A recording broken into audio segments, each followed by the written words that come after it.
आपका इस video lecture में स्वागत है। यह क्लास 10 के अध्याय 2 के लिए 27वां वीडियो है। पिछले वीडियो में हम लोगों ने प्रश्न नंबर 21 के प्रश्न ए तक का समाधान सीख लिया था। इसमें हम आगे का प्रश्नों का समाधान सीखेंगे। तो चलिए शुरू करते हैं। हमारा पहला प्रश्न है प्रश्न नंबर बी। प्रश्न बी में कहा गया निम्नलिखित विवरण सत्य है या गलत या असत्य लिखें। तो पहला प्रश्न है जो व्यक्ति उधार लेता है उसे ऋणी कहते हैं या लेनदार कहते हैं। ये सही है। जिसे हम जो भी व्यक्ति किसी से कर्ज लेता है तो उसे कर्जदार कहते हैं या ऋणी कहते हैं या लेनदार कहते हैं। तो ये ट्रू है।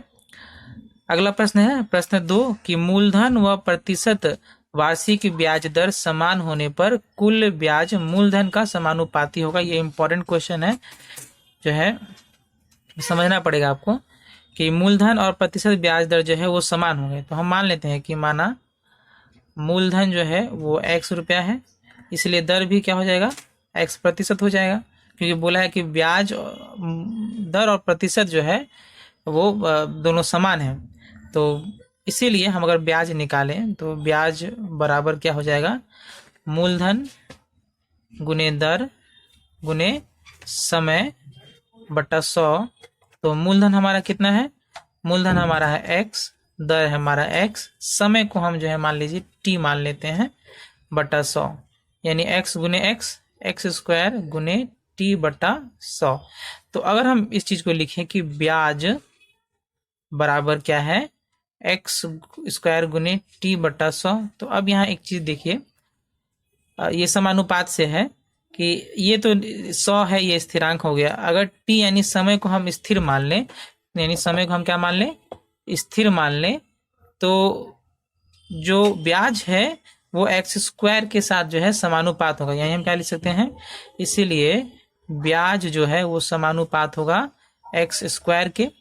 तो अगर ब्याज x स्क्वायर के समानुपात होगा, यानी x हमारा क्या है, मूलधन है, यानी ब्याज वो समानुपात होगा मूलधन के वर्ग के साथ में। तो यहाँ जो दिया गया है कि मूलधन का समानुपाती होगा, तो ये मूलधन का समानुपाती नहीं, मूलधन के वर्ग का समानुपाती होगा। ये ऐसा होना चाहिए था, यानी ये जो कथन है ये असत्य है, इसे हम फॉल्स कह देते हैं। तो ये समझ में आ गया आपको।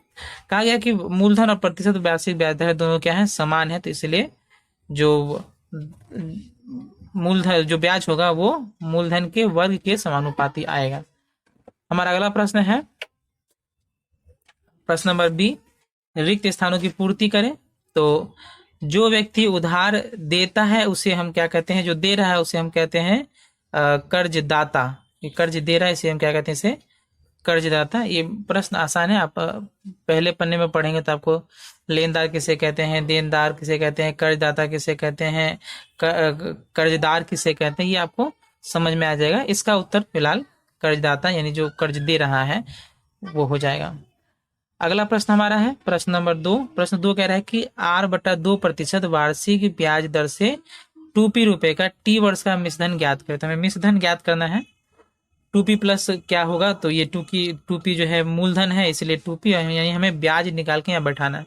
तो हमारा ब्याज दर कितना है ये लिख लेते हैं। हमारा ब्याज दर है r/2%। समय हमारा कितना है, समय है बराबर t वर्ष, और जो मूलधन है वो हमारा है 2p, इसीलिए ब्याज बराबर, तो फॉर्मूला क्या होता है, मूलधन गुने दर गुने समय बटा 100।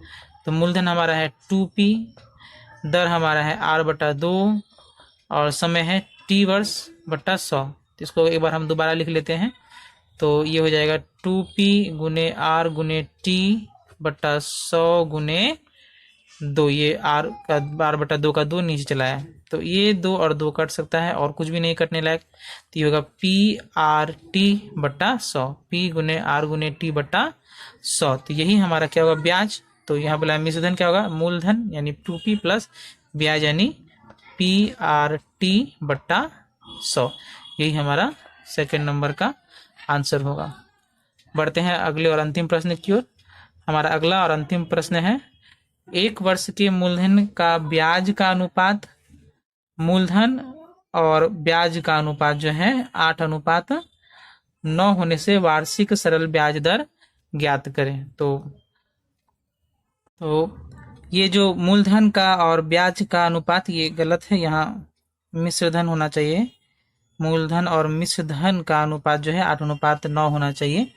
तो वार्षिक सरल ब्याज दर ज्ञात करें। तो हम यहाँ लिख देते हैं कि मूलधन जो है हमारा कितना है, मूलधन अनुपात मिश्र धन हमारा क्या है, वो है 8:9। तो हम मान लेंगे कि माना मूलधन बराबर 8K और मिश्र धन जब भी अनुपात में रहे तो एक स्थिरांक लेके हम इस तरह से मान सकते हैं, मिश्र धन 9K। इसीलिए ब्याज जो है हमारा क्या हो जाएगा, मिश्र धन माइनस मूलधन। तो मिश्र धन हमारा है 9K और मूलधन 8K, यानी घटाएंगे तो क्या बचेगा, ब्याज K।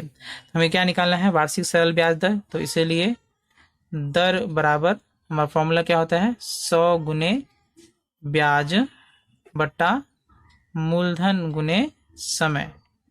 तो 100 गुने ब्याज हमारा K है, मूलधन हमारा 8K है और समय 1 वर्ष, क्योंकि बोला गया 1 वर्ष का अनुपात दिया गया है। तो ये K और K कट गया, 4 से 2, 4 से 25, यानी हमारा आ जाएगा ये 25/2। तो ये 25/2, इसको हम पूर्णांक में बदलेंगे तो 12 दूना 24, 12.1/2%, ये हमारा उत्तर होगा। तो यहाँ हम लिख देंगे खाली स्थान में 12.1/2% आंसर। तो ये हमारे प्रश्न नंबर 3 का उत्तर हो गया। उम्मीद है आपको सभी प्रश्न समझ में आए होंगे। ये छोटा वीडियो था क्योंकि प्रश्न कम थे। मिलते हैं अगले वीडियो में, तब तक के लिए धन्यवाद।